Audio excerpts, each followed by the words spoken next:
You aren't manifesting a miracle. You're auditioning for the role of God. There is a seductive whisper echoing through the hallways of modern spirituality. You are the architect of your own reality. We call it the law of attraction, the idea that if you simply vibrate at a high enough frequency, visualize your desires with enough intensity, and claim your abundance from the universe, the cosmos has no choice but to deliver. It is a philosophy of total control, a spiritual technology that promises to eliminate the friction of suffering. But for the Catholic soul, this whisper sounds eerily familiar. It is the same echo found in the Garden of Eden. You will be like gods, Genesis 3:5. The law of attraction, LOA, operates on the premise that the universe is a giant impersonal vending machine, and your thoughts are the currency. If you are poor, sick, or lonely, the LOA suggests it is because your energy is off. It turns the human person into a sovereign creator and the creator into a mere cosmic servant.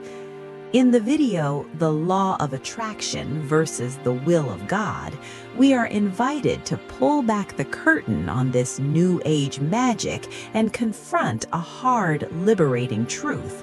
You cannot manifest a life that God has not authored, and you wouldn't want to if you could.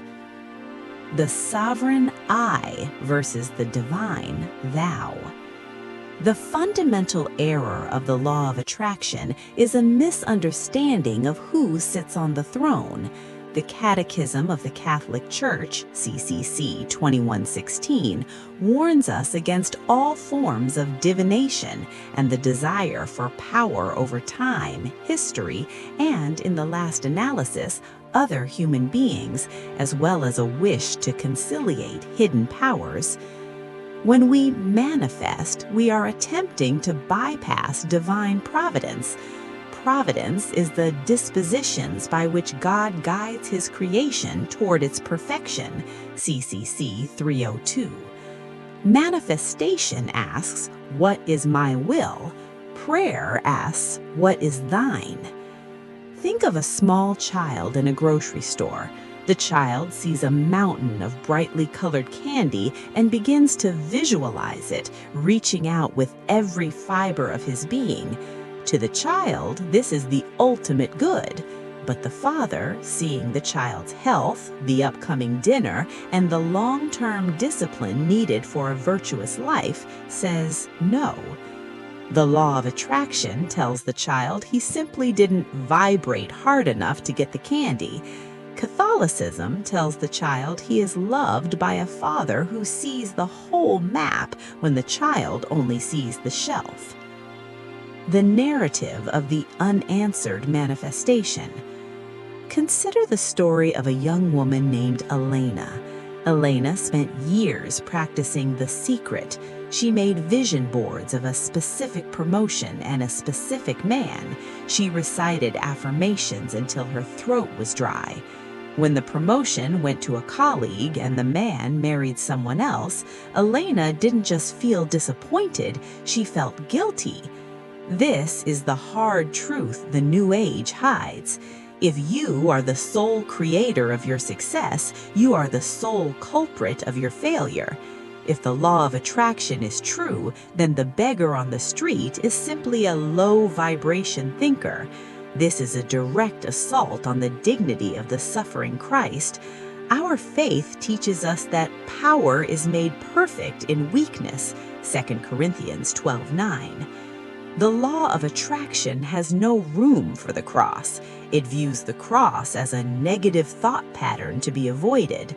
But as Catholics, we know that the cross is the very place where the will of God achieved the ultimate victory. Biblical realism, trust versus technique. The Bible doesn't promise us that we can attract a life free of hardship. In fact, Jesus says the opposite. In the world you will have trouble, John 16:33. The difference between a manifestation and a miracle is the source. A manifestation is a demand, a miracle is a gift.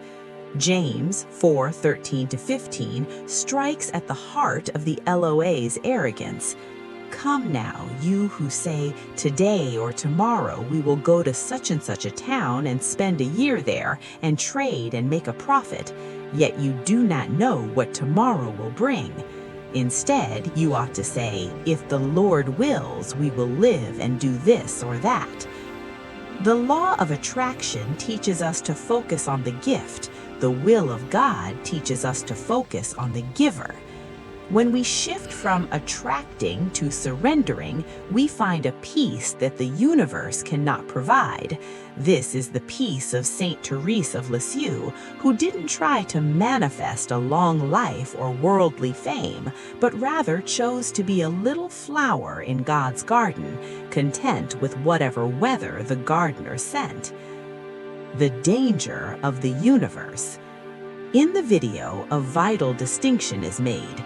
The universe is a created thing. To worship or petition the universe is idolatry. It is like trying to have a conversation with a painting instead of the painter. The law of attraction often uses Christianish language, quoting verses like, "Whatever you ask in prayer, believe that you have received it and it will be yours," Mark 11:24. But it conveniently leaves out the condition found in 1 John 5:14, and this is the confidence which we have in him, that if we ask anything according to his will, he hears us. The universe doesn't love you. It doesn't have a plan for your sanctification. It doesn't care if you go to heaven, but God does. Sometimes his will involves the dark night of the soul, not because he is withholding abundance, but because he is pruning us so that we might bear more fruit. John 15:2. Conclusion: the ultimate surrender. The law of attraction is a heavy burden. It requires you to be on at all times, policing every thought lest you attract a catastrophe. It is a lonely, exhausting religion of the self. The will of God, however, is a pillow. It allows you to say, I have done my best and I trust the rest to my Father. It recognizes that we are not the masters of the storm, but we know the one who can calm it. The hard truth is, you are not in control, and that is the best news you will hear today. Because the one who is in control is infinitely more powerful, more wise, and more loving than your highest vibration could ever imagine. Stop trying to manifest, start trying to obey. Stop shouting at the universe and start whispering to your Father. Did this perspective help clarify the tug-of-war in your own prayer life? If you want to dive deeper into Catholic truths that challenge the modern world, hit the subscribe button and join our community as we seek the truth together.